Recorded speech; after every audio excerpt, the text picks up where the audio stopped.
Hello, welcome to the Run to Remember podcast. I'm your host, Kristen Fairs, joined alongside race director Carrie Watkins. This week, we're very excited to talk with Tom Grilk, recently retired CEO of the Boston Athletic Association, local runner and trainer Scott Frye, who is running both Boston and OKC, and we'll also chat with News 9 reporter Mike Glover, who covered last year's run. Our entire community turns out race weekend, so don't miss out. Join us to run, volunteer, or cheer for the 2024 OKC Memorial Marathon the weekend of April 26th through the 28th. Visit okcmarathon.com for the latest information. Carrie. We're down to the 40s. That's crazy. 40-something days away. It's exciting. It looks like it could be a sellout. My CFO, and Lynn, all of them are looking at the numbers. They sent me some numbers this morning. I think we've had 3,000 register this week. That's amazing. It's a good sign. What do you think? What do you think the reason is? I think people are just excited to run. They're excited to get back out there, and it's just all the races regionally that we've been going to are selling out. I think it's just people are back, I think people are tired of talking about the C word, and we're moving on. And so I think it's fun. We're down to 47 states.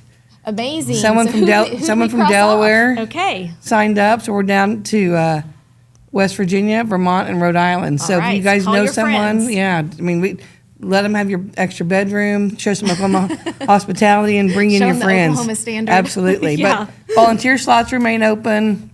We can't do it without the volunteers. And if you don't want to run, or if someone else in your family is running, you want to be a part of it, go volunteer. I mean, there's plenty for everyone to do. And if you volunteer, do you still get the 2 free Thunder tickets? Is that still available? You do, but the season's winding down, so you got to get up on it. Yeah. And the Thunder's getting better and better and better, and so you got to be a part of both of these. So jump in. And to volunteer, you just go to okcmarathon.com to sign up. You do. There's a volunteer button. Perfect. Click it, and it'll take you away. Easy. Okay, so sign up to run, volunteer, show up that weekend. Be a part of it. There's something for everyone in OKC.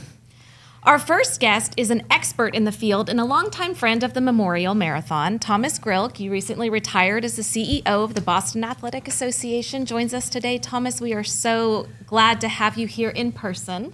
Well, aren't you nice? It's a great privilege to be here. Our two cities and our two marathons share a great deal, both in celebrating the joy of the marathon and looking back and forward in displaying resilience in the face of great terror and tragedy. Yours here far greater than anything we experienced.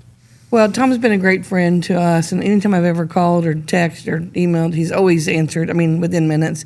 I can't say enough, but a lot of people would say, why you guys, what does it matter? Aren't you guys competitors? You run nearly in the same couple of weeks, and we're really not. We're a qualifier for Boston, so we're promoting Boston all the time because people might come run us so that they can run Boston. Mm-hmm. That's important to note. And Tom can explain that more on how you qualify. And really, it's two cities that could have been torn apart by tragedies, but we chose to come together and work through it. And so I think the sign of resilience is much like the race of a marathon. It's long, it's hard. It gets harder the longer you go, and there's no really easy way out of it except to just gut it out. And so I think that's the beauty of what I think both Boston and Oklahoma City stand for. So Tom was here, did some chats, encouragement talks with the volunteers, and then later with a room full of runners, and it's so fun to see such a good group from Oklahoma heading to Boston. And so there were so many runners who not only had run Boston but are going this year, new runners running. It was fun to see all the different Boston jackets in the room, and that's really, it's kind of an important sign of great achievement to wear that jacket. Yeah. So Tom, welcome. Tell us a little bit about your visit here and why these two kind of work together. Well, our visit here, my wife Nancy Frederick, who was here with me, and I arrived on Tuesday, and the first thing we did was go to the museum because above all, our two cities share the resilience born of people coming together to help others who are desperately in need. It's a shared sort of ethos, and we wanted to first thing off get over to the museum and get a sense for that, and it was emotional in every way, both artifacts, things that were there that day, and then the video that one sees, which is played on a screen right above a child's toy, a child's little playground, thing. So if you remember just how horrible it could be, not just the loss of life, but children, little children on the second floor whose lives were ended that day. So what brought us here? That, as much as anything. Right. To explore that shared sense among the population of two cities and the people who run two marathons to work together, to help each other, a sense of sharing, of kindness. When I look at what is described as the Oklahoma standard, and it resides on the foundation of principles of service, of honor, of kindness, that we recognize. Yeah. That. And you guys called it Boston Strong. Explain that. After the bombing, the reaction in Boston was very much akin to here, an instant display of people coming together to help in the face of great danger, potentially to themselves. Right. With the police telling you, even as the sounds were dying down of explosions and smoke and fear filling that area, police saying, get out of here, there could be another bomb. What did a lot of people do? Same thing that a lot of people here did, ran toward those explosions. And so that sense of people coming together in so many ways in the marathon, but in that moment and on that day, coming together to help people who had been so desperately injured. 3 people died immediately, but hundreds of others were seriously injured with things like traumatic amputations that took place.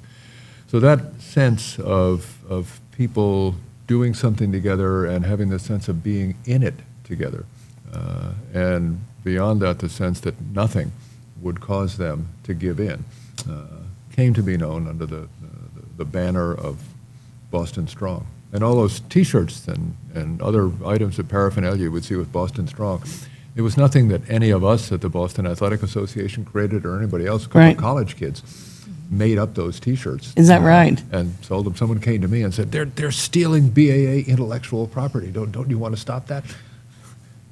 No, that would be like trying to trademark give me liberty or give me death. This is a spontaneous expression of an entire city and beyond. Let's have that get out there as far as possible. That's great. That's why when David Ortiz, the baseball player, spoke somewhat profanely about how strongly people would behave and react in Boston, it gave voice to all of us. Right. Well, you talk about the Boston Marathon really is owned by everyone. It's the people's race. Explain that to us. Well, the race in Boston has been there for 130 years, so there's a measure of history to go with it.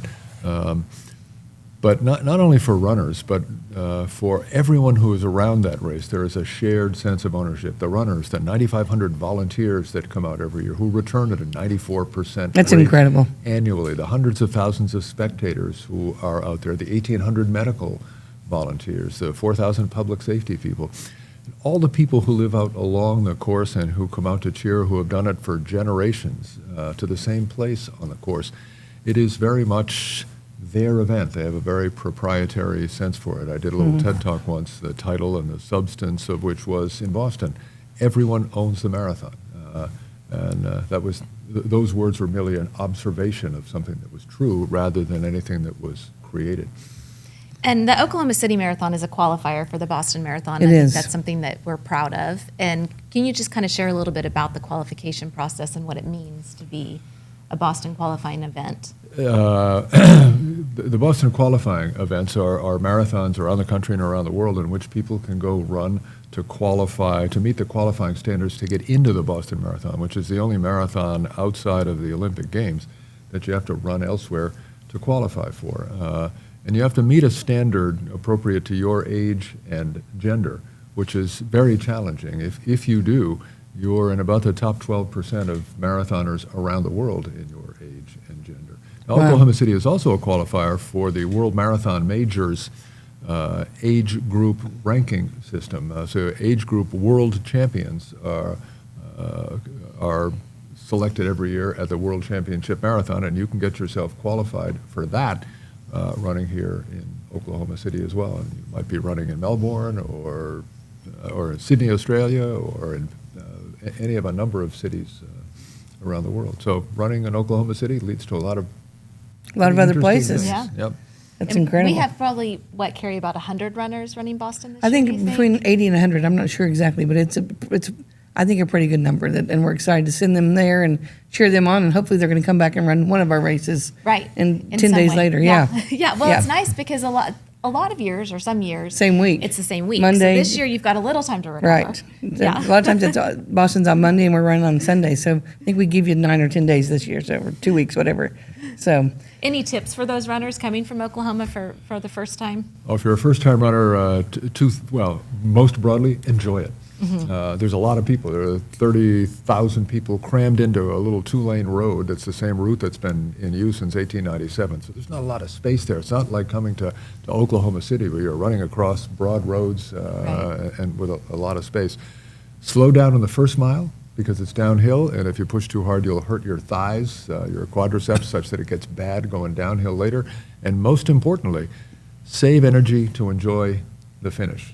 Unless you think you're going to win, and most of us are not in that category, be able to enjoy that final 648 yards, 47 yards, to get from the final turn down to the finish line, which is this urban canyon filled with thousands of people with nothing to do but cheer for you.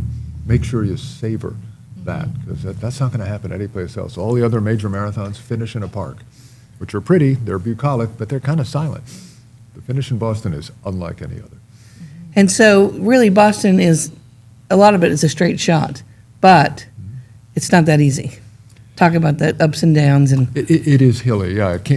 Boston's course is not eligible for world record certification because it's point to point. So you could be kind of blown along by the wind, and it also experiences a 490-foot net loss in elevation. So it could sound like a downhill course, but in fact, there's a whole lot of up and down along the way, and the pressure that puts on your legs, especially your quadriceps, is powerful. And those last 5 miles, which are mostly downhill, are a killer for most people because those quadriceps that felt so good running down the hill early feel wretched by then. You can hardly move.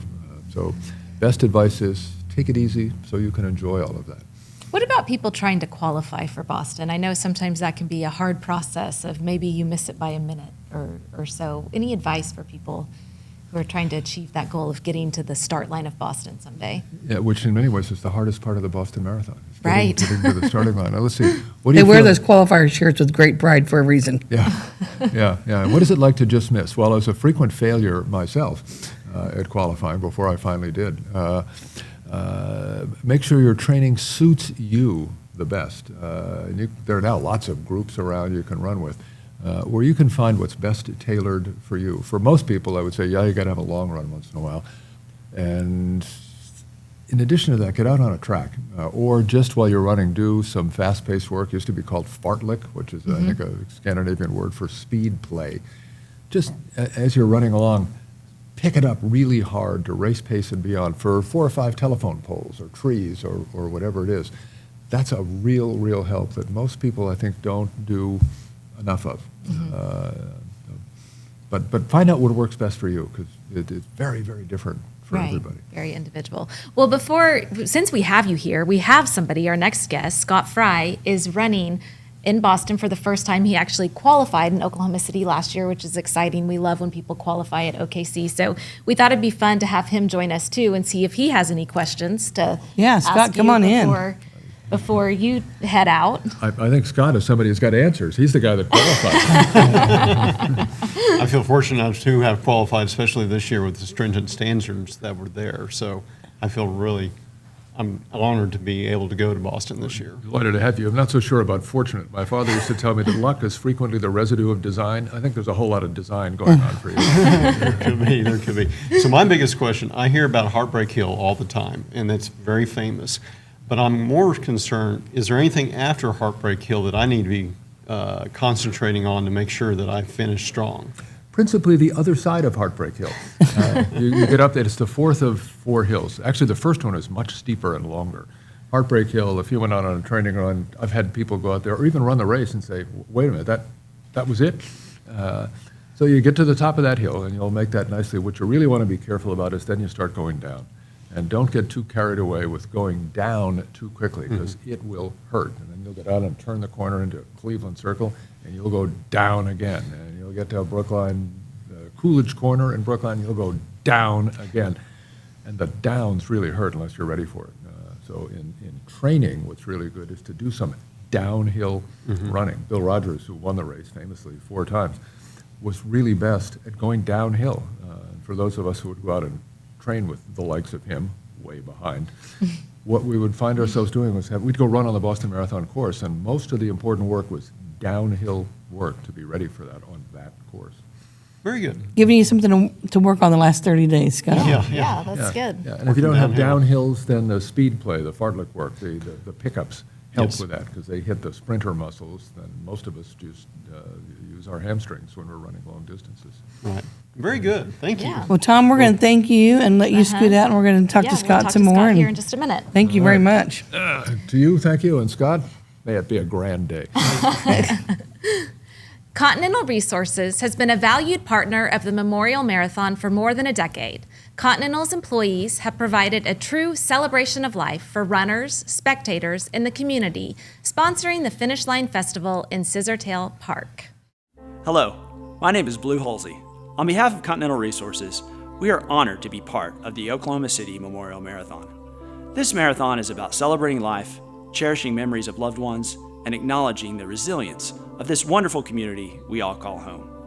This Oklahoma tradition offers strength, peace, and hope to all Americans. Continental Resources wishes all the participants the best of luck in the Run to Remember, and I look forward to seeing you on the course. All right, Scott, so we're excited to learn some more about your running journey. You're running Boston next month, like we said. You qualified at OKC last year. You're also a trainer at the Oklahoma City Golf and Country Club. And let's first hear about your qualifying race last year. It was the best of worlds and the worst of worlds at the same time. Pretty good weather. It was great weather. It was an incredible experience. I couldn't have asked for anything better. It was my first time in Corral A, and so that was That's exciting. It was like first class. There's lots of room and it wasn't crowded or anything, so I enjoyed that. Weather was perfect, wind was perfect, everything was great until I started cramping around 30K. So that had a little bit of, I had to get in a little bit and fight to get in, but I kept running, kept going. I made that last turn onto Dewey right before getting onto Oklahoma Boulevard, and both legs cramped up. Just immediately, just seized up on me. And I said a quick prayer. I said, Lord, if you want me to finish, then I need your help. And a very emotional point for me at that time, I turned on Oklahoma City Boulevard, and there are the faces of all the victims. And this calm just came over me. And I just felt relaxed. The cramps went away. And I said, okay, let's go. Wow, it gives me chills. I know, me too. I have goosebumps listening. Ran in and saw the clock, and it said 3 hours, 17 minutes, and I did it. I'm qualifying for Boston, yay! So it was wonderful. So you knew what time you had to beat, and you were working I toward knew that. for my age group I needed to be at 3:25. Okay. So I knew that. I didn't try and push anything during the race. I just allowed everything to go as planned. I got to run with some neat people during the race. I got to talk to people during the race. Yes, runners do talk to others during the race, and we have good times. High five others, thank the volunteers as they go. I love thank. That gives me a boost when I can thank the volunteers. And Thank they you love for that being too. Tell us what's your favorite part of the course, or what was your hardest part, and what was your most favorite? Probably my most favorite is coming down Oklahoma City Boulevard. Coming down that finish line, the cheers, the crowd that's there is just, it's wonderful. It's remarkable. They are cheering their hearts out. And really, that last mile, everybody's around there. It's just so fun to be able to go out there and enjoy that experience. The hardest part is, I would have to say, the first time you're on Classen, not the second time, but the first time when you go up that hill on Classen from Chesapeake up the interesting. hill. That can catch you a little off guard if you're Class not in the ready. backside of Class. Yeah, Yeah. because we hear about Classen the second time Right. you're on it. But it's over by the new development. Yes. The industrial part. That second part, it's grind, but that first part, if you're not ready for it, that hill will sneak up on you. And then Last year we had a little bit of a north wind, so the north wind comes in and kicks in to you there at that point. And so that kind of, it's a little bit of a grind. Yeah, that's and a then good you point. get into Nichols Hills and there's more hills for you. And Right. it's kind of like, okay, it's not over yet, but then Lakehurst was great. Lakehurst is wonderful. Yeah. I think that is one of the best additions. I'm so happy to be off the lake and in Lakehurst. I was telling Tom about that last night. Is that people love the lake for its beauty, but not for its wind, and Yeah. so Yeah, it's Exactly, hard to run exactly. around And the the lake. people of Lakehurst are so supportive, and the paintings that they put on the streets and the chalk work. It's just absolutely wonderful. It's a great party. And you came back in front of the country club on your way back in. I did. I got to see a lot of my coworkers there, and got to see a lot People of were cheering there. for you People and were telling you how to cheering. do your job. That was wonderful. They were training you at that point. They were. I was able to drop off a little bit of my electrolytes there, so I grabbed it on the way through. So Great. I felt good. And that downhill into Nichols Hills is always wonderful. You know, at mile 19, you can Yeah. just cruise downhill, and that's really nice. That's Yeah. great. Well, Scott, one thing that I think is neat about your story this year is that you're running Boston and then you're coming back to Oklahoma City and you're running the half with a coworker. Can you tell us a little bit about that? Yeah, this is one of those promises I made, and I really didn't think it through very well. But I told her if I made Boston, if I got into Boston, I would pace her for the half marathon, and I knew it was a pace that both she and I can keep and do well. And she went ahead and got into the half marathon, so we're coming back and we're going to go it. So a shout out to Casey Fisher, and we're going to do good. Yeah. And Casey's mother-in-law, Judy, died in the bombing. Correct. So it's got even more meaning Yeah, for, absolutely. for all of you. Absolutely. We'll be visiting her chair before we head out, and then we'll head out and we'll run for her, and we'll run for each other. Yeah, and that's why we call it the Run to Remember, is to remember why we do this race. And we just hope your legs hold out and you have a good run in Boston, come back and pace her well. That's a great story. We're going to Yeah. have a great time. Yeah. It's a neat story. And then I know Boston's big on your bucket list and you're checking that off this year. Do you have any other races on your bucket list? The ultimate life goal bucket list would be the 6 majors. And I was able to run Chicago in the fall, so I got that one checked off. Good.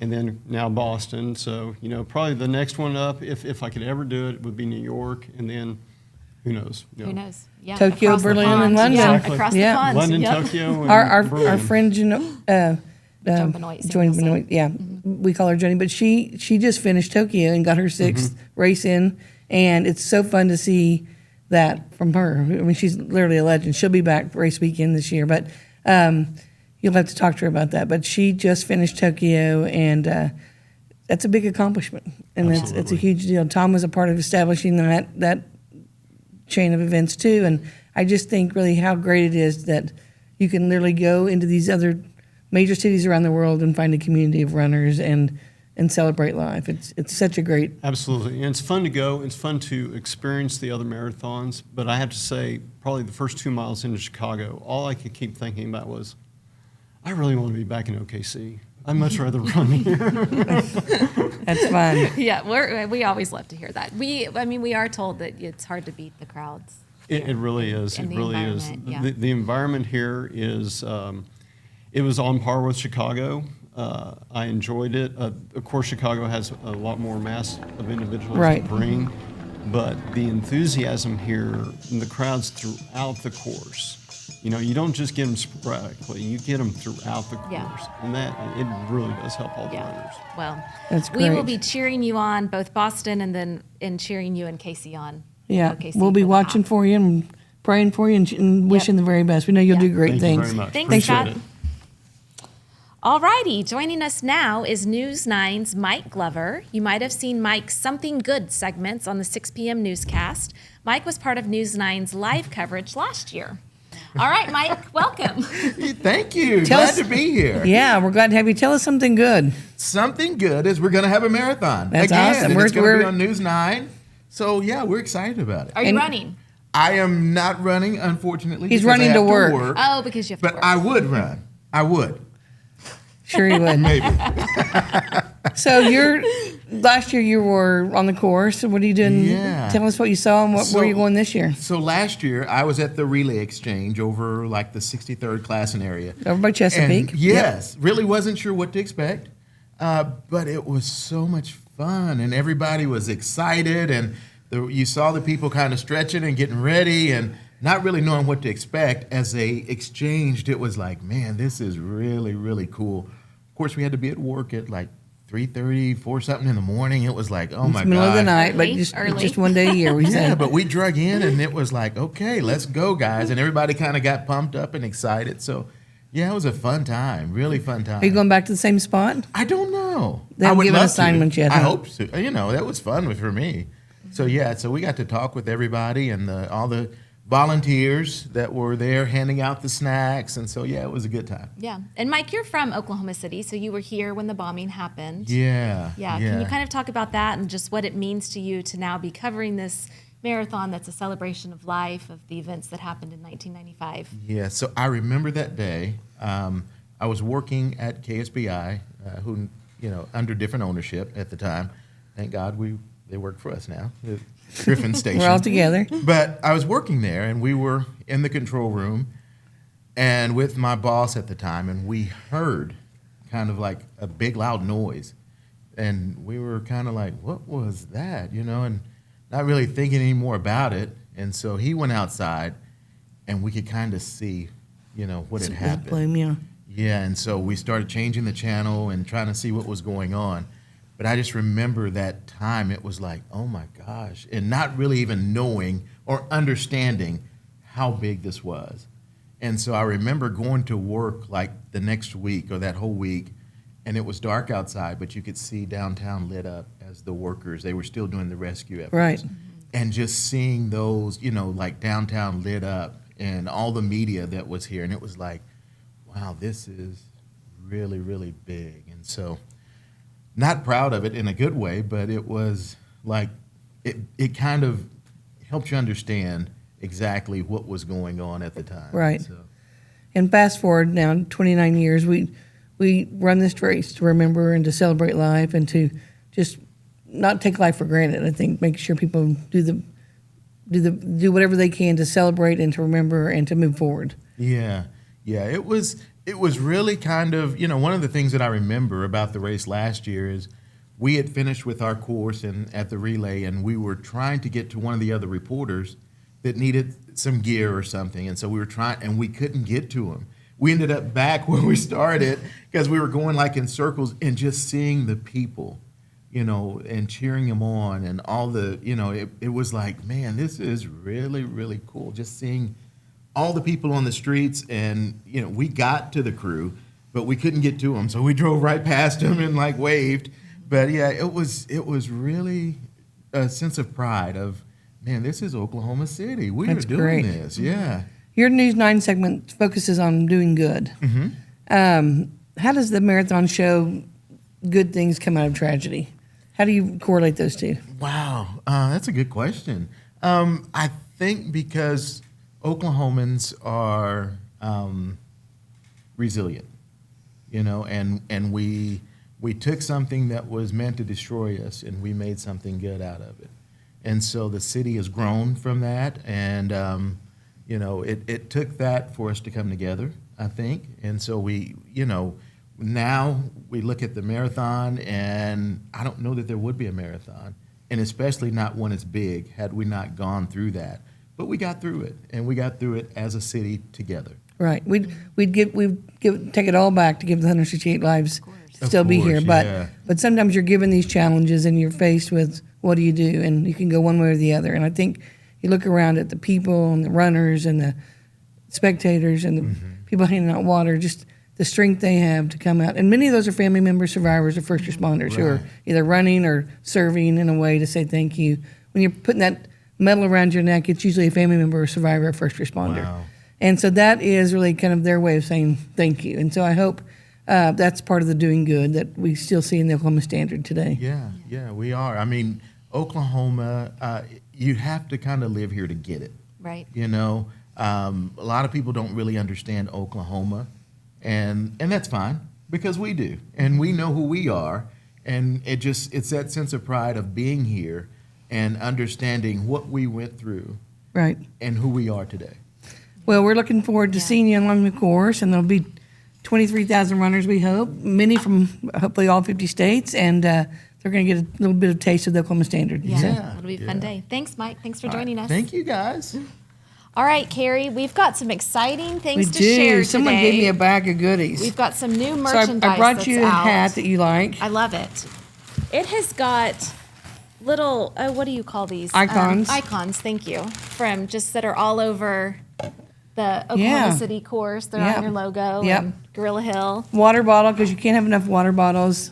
No. Someone on my staff ordered orange and black, and I know there are a lot of orange and black fans out there. I just don't happen to be one of them. But Me neither. for all you OSU fans, come get your own merchandise that's made just for you, because there's not a red bag, and I'm a little bitter about it. But and then there's New the shirts. shirt you have on, The Run shirt This I've got City, on, which yep. is we'll give one to the mayor because he does run this city, but he'll be here in a couple weeks. But I think there's just something for everyone. Whatever you want, you can go to the website and find it, but or come down to the Come down to the Memorial store. store. It's all out, and then we'll have a huge booth expo at the expo.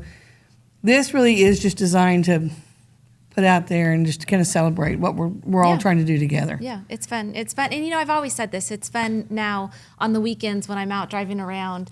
You see people in their OKC gear out running. I was driving on Sunday, and I ran into Carrie Young, who was on the Yeah. podcast last year. Her husband Royce works for the Thunder, and I saw her and I stopped and I rolled down my window, and she was on mile 17 Oh, wow. of a long run. So she's close. She was close, and she texted me later, and she said that was just the motivation I needed to finish. That's I think great. she, had a mile or so to She's go. a but big encourager herself. She is. I got a but note you from her see the other day these too. people out running, and I love that they're wearing their OKC gear, representing. It's just. It's I was fun in time of year. I was in a drive-through of a local pharmacy, which I won't mention the chain name, but for like 20-some minutes. And as I was sitting there, I watched 3 runners come by in their OKC gear, and that was the highlight of me sitting there for 20-some minutes. But it is great to see everyone out running. The weather's been great, and I think it's just so much a part of celebrating life as we ramp up and head into April.